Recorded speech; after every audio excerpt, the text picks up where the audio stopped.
Welcome to all of you. Can everybody see and hear me? Good. I'm Sally, your guide for this tour of the Bicentennial Park. I hope you're all wearing your most comfortable shoes and that you can keep up the pace. So, let's get underway on our tour around this wonderful park. I'll start today with some general background information. There used to be a lot of factories in this area until the 1960s. Creating the park required the demolition of lots of derelict buildings on the site, so most of the exciting park space all around you was originally warehouses and storehouses. The idea of building a public park here was first discussed when a property developer proposed a high-rise housing development, but the local community wasn't happy. If the land was to be cleaned up, they wanted to use the site for recreation. Residents wanted open space for outdoor activities rather than housing or even an indoor sports complex. Now, to the Bicentennial Park itself.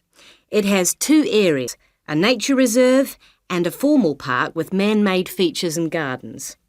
The tall blue and white building in front of us is called the Tower and is the centre point for the formal gardens.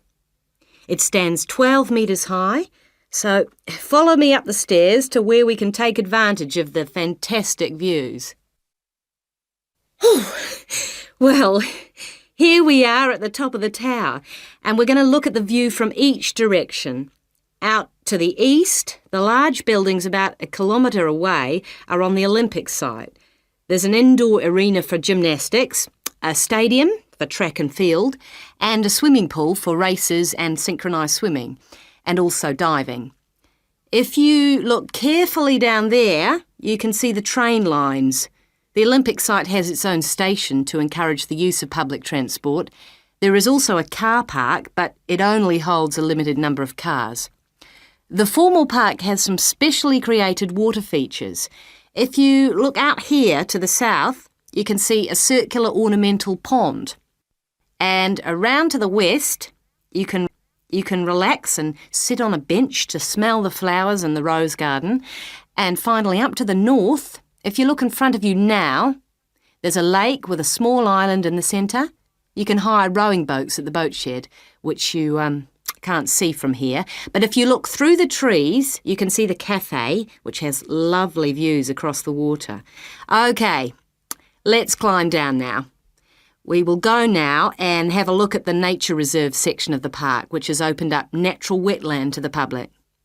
The mangroves have been made more accessible to visitors by the boardwalk built during the park's upgrade.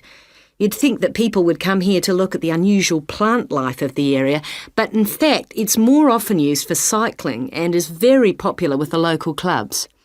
This is the far end of the park, and over there you can see the frog pond, a natural feature here long before the park was designed. Just next to it we have a favourite spot for school parties. The area is now most often used by primary schools for biology lessons. And finally, let's pass by the Waterbird Refuge. This area is in a sheltered part of the estuary. That's why the park's viewing shelter is a favourite spot for bird watchers who can use it to spy through binoculars.